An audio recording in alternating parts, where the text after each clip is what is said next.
जंग बंदी की खिलाफ वर्जी। डोनाल्ड ट्रंप ईरान और इसराइल से नाराज। मीडिया से गुफ्तगू में कहा, मुझे ये पसंद नहीं आया कि इसराइल ने जंग बंदी पर रजामंदी के फौरन बाद हमले किए।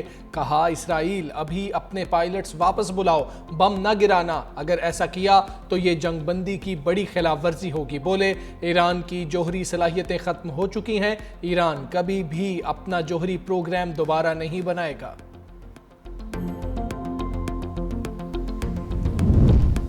वज़ीर आज़म शहबाज शरीफ की कतरी और सऊदी सफ़ीर से मुलाकात। कतरी अमीर और अवाम से इजहार हमदर्दी। कतरी भाइयों और पूरे खित्ते की सलामती के लिए दुआ। कहा, पाकिस्तान मशरिक़ वुस्ता में देरपा अमन के लिए मुज़ाकरात और सिफारतकारी का हामी है। हमेशा अमन का रास्ता डायलॉग और डिप्लोमेसी में देखा। सऊदी सफ़ीर से मुलाकात में मशरिक़ वुस्ता की तेज़ी से बदलती सूरत हाल पर तबादला ख्याल। शहबाज शरीफ ने कहा, पाकिस्तान और सऊदी अरब खित्ते में अमन के लिए करीबी ताउन जारी रखेंगे। वज़ीर आज़म चीनी सफ़ीर से भी मिले। और पीपल्स पार्टी के चेयरमैन बिलावल भुट्टो जरदारी से अरकान कौमी असम्बली और सेनेट की मुलाकात। कामयाब सिफारती दौरे पर मुबारकबाद दी। मुलाकात में मुल्क की सियासी सूरत हाल पर तबादला ख्याल। बजट से मुताल्लिक सूरत हाल पर भी बातचीत।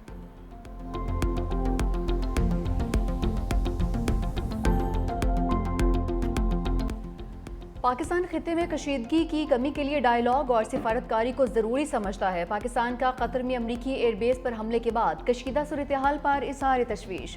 तर्जुमान दफ्तर ख़ारजा ने कहा कि किसी भी मुल्क की सालमियत और इस्तेहकाम के लिए कायम करदा असूलों की खिलाफ वर्जियों की मजम्मत करते हैं। वज़ीर दिफा ख्वाजा आसिफ ने कहा कि हालिया दिनों में मुसलमानों को 2 बार फतह नसीब हुई है। पाकिस्तान को भारत, ईरान को इसराइल के खिलाफ फतह नसीब हुई। इसराइल बड़े बड़े दावे कर रहा था, लेकिन सब बेबुनियाद थे।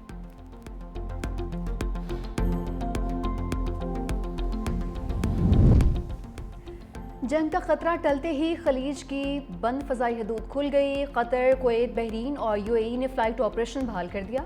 मुसाफिरों को एयरलाइंस से मालूमात लेकर एयरपोर्ट पहुंचने की हिदायत। कशीदगी के बायस पाकिस्तान से भी खलीज जाने वाली 32 प्रवासें मनसूख। 55 ताख़ीर का शिकार, मुसाफिर परेशान। ईरान के खित्ते में अमरीकी अड्डों पर हमलों के दौरान कई प्रवासों का रुख मोड़ना पड़ा, कई मनसूख हुए थे।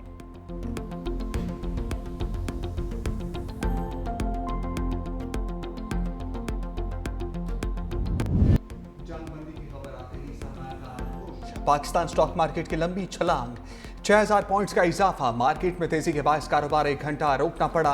हनवर्ट इंडेक्स 1,22,040 की सतह पर बंद।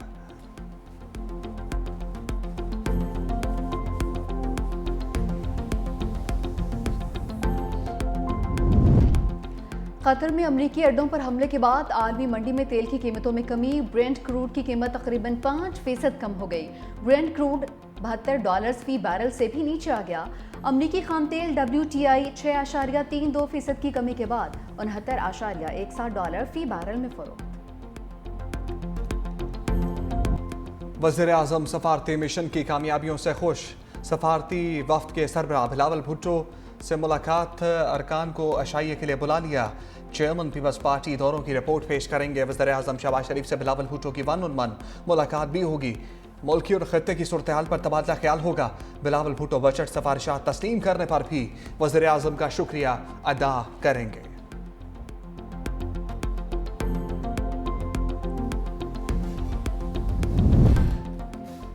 पाकिस्तान खित्ते में पायदार अमन के लिए पुरअज़्म। पाकिस्तानी मंदूब आसिम इफ्तिखार का सलामती कौंसिल इजलास से खिताब। कहा, अफगानिस्तान में अबूरी हुकूमत के बावजूद सूरत हाल बदस्तूर गैर मुस्तहकम है। आलमी बरादरी की तवज्जो में कमी से अफगान अवाम की मुश्किलात में इजाफा हुआ। पाकिस्तानी मौशी मुश्किलात के बावजूद अफगान अवाम से अमनी रवाबत जारी रखे। पाकिस्तान और अफगान अबूरी हुकाम के दरमियान आला सतही सिफारती रवाबत बरकरार है।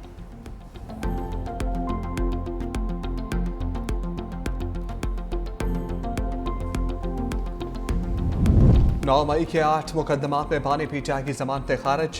लाहौर हाईकोर्ट ने महफूज फैसला सुना दिया। जस्टिस शहबाज रिजवी और जस्टिस तारिक महमूद पर मुश्तमिल 2 रुकनी बेंच ने फैसला सुनाया। गुज़श्ता रोज अदालत ने बानी पीटीआई के खिलाफ जमानतों की दरखास्तों पर समाअत की थी।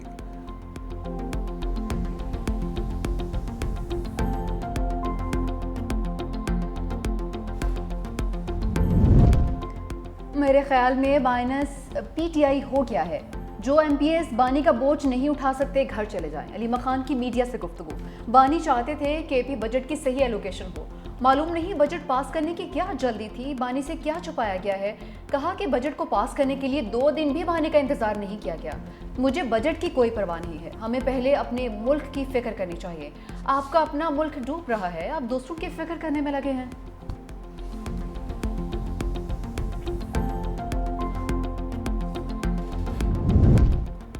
चेयरमैन PTI बैरिस्टर गौहर का अदालतों से इंसाफ ना मिलने का शिकवा। बोले अदालतों ने मायूस किया, उम्मीद है कहीं ना कहीं से तो इंसाफ मिलेगा।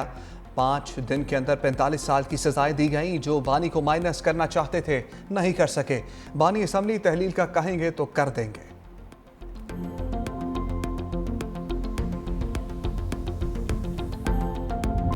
अंडे देने वाली मुर्गी जो है उसको कभी ज़बह नहीं करेंगे, फिर ये करप्शन कैसे करेंगे, नौकरी कैसे बेचेंगे। कल उन्होंने एक बड़ा जो है वो एक बयान दिया कि हमारे खिलाफ एजेंसियां कर थी। तो CM साहब बताएं, जब इलेक्शन मुहिम चल रही थी तो आप किसके मेहमान थे, और आपके खिलाफ तो FIR थी, और आप FIR अचानक ख़त्म कैसे हो गई। तो ये भी अगर वहाँ पर जो उन्होंने पत्नी कलमा पढ़ा जो कि उसमें बता देते कि मैंने अपनी पार्टी के खिलाफ मीर सादिक और मीर जाफ़र का किरदार अदा नहीं किया। PTI बजट पास ना करती तो अरबों की करप्शन कैसे होती। सूबाई हुकूमत अंडे देने वाली मुर्गी को ज़िबा नहीं करेगी। गवर्नर KP फैसल करीम कुंडी की तहरीक इंसाफ पर लफ्जी गोलाबारी। कहा कि वज़ीर आला ने कहा था बानी से मुलाकात के बगैर बजट पास नहीं करूंगा। कल सेकेंड्स के हिसाब से बजट पास किया गया। मीर जाफ़र और मीर सादिक का किरदार वज़ीर आला ने अदा नहीं किया, तो बताएं कहाँ से हिदायत लेते हैं।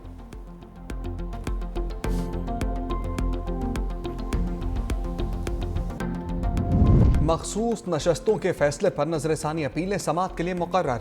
जस्टिस अमीनुद्दीन खान की सरबराही में 11 रुकनी आईनी बेंच जुमेरात को समात करेगा। सुप्रीम कोर्ट आईनी बेंच के रुकन जस्टिस जमाल खान मंदोखेल की वालदा के इंतकाल के बायस कॉज लिस्ट मनसूख की गई थी।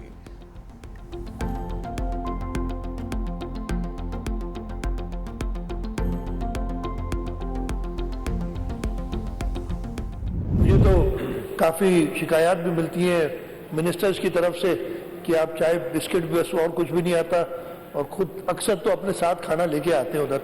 मैंने देखा कैबिनेट मीटिंग्स में भी, तो यह हालत है। वैसे जैसे मैंने बताया, ये हम लॉन्च वगैरह को इस्तेमाल करते हैं इवेंट्स के लिए, फंक्शंस के लिए, और उनके लिए उस पर खर्चा होना होता है।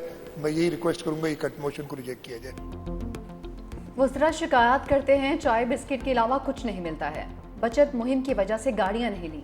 डिप्टी कमिश्नर्स, असिस्टेंट कमिश्नर्स के लिए भी गाड़ियां नहीं खरीदी हैं। कुछ काबीना अरकान खाना घर से लेकर आते हैं। वज़ीर आला सिंध मुराद अली शाह का असम्बली इजलास से खिताब। सिंध असम्बली में कटौती की तहरीक पर बहस। स्टेशनरी और तहफ़ के ज़मीनी मुतालबात ज़र पर कटौती की तहरीक मुस्तरद।